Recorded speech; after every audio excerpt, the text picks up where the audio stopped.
tidak mendapat peran. Penting menurut saya bagaimana UMKM diberikan ruang yang maksimal. Kalau Presiden mengatakan UMKM harus betul-betul diperhatikan, cuman hari ini sejauh mana komitmen pemerintah betul-betul memperhatikan UMKM ini? Karena perlu dipahami, agreement ini, perjanjian ini, yang perlu kita pahami adalah kita itu pasar besar.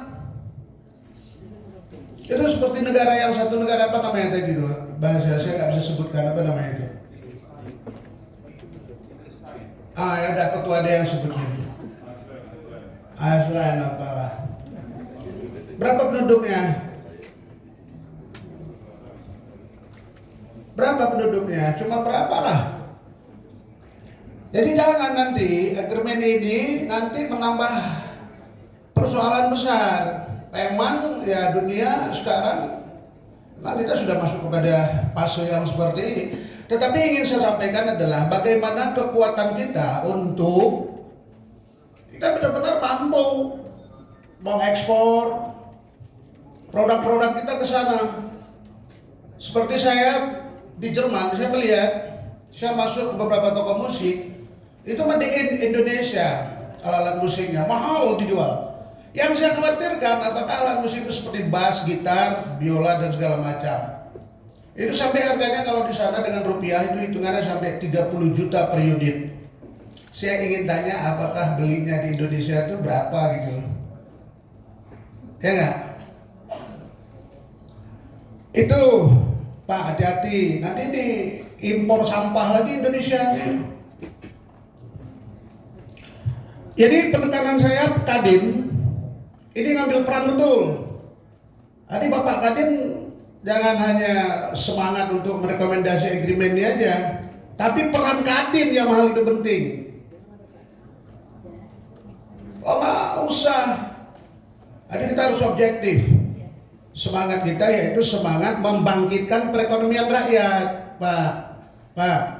Minyak seri, minyak nila, minyak pala yang ada di Aceh itu nggak ada kestabilan harga. Sekarang di stok tuh. Teman-teman akademisi itu begitu. Kita harus objektif, Pak.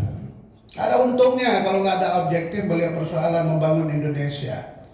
Jokowi berteriak, UMKM segala macam. Sekarang bagaimana komitmen itu benar-benar ada. Ini semangat bersama, Pak. Ini bukan mau kasih tahu ke Bapak, ini semangat kita membangun Indonesia. Kemudian wabil khusus lagi, tadi sudah saya tegaskan tadi ya. Saya berharap perjanjian ini dapat kita jadikan awal baik untuk bisa mengekspor ganja ke seluruh dunia dari Aceh.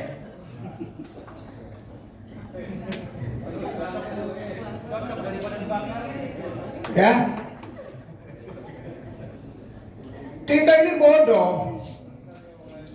Di negara maju, ganja itu menjadi sesuatu yang sangat berharga. Entah itu kebutuhan farmasi, entah itu untuk apa kayak gitu, terserahlah mereka. Pada kita impor sampah.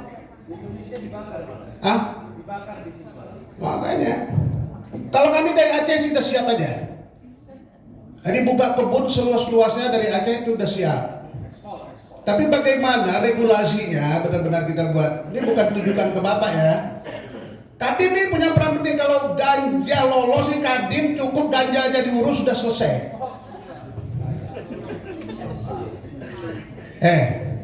Sekarang teman-teman, sabu-sabu atau jenis narkotika lainnya itu masuk ke jenis nomor 2. Ganja di nomor 1 kan, padahal ganja itu herbal. Gimana sih sebutin? Jadi oleh sebab itu, ini Pak, kekhawatiran kita Pak, ini kan nyantai kita nih.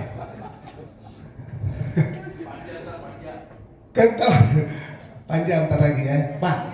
Ini apapun ceritanya teman-teman, ini agreement tetap disetujui, Pak enggak? Cuman untung ruginya buat Indonesia harus kita khawatirkan. Apa sekarang yang kita ekspor keluar?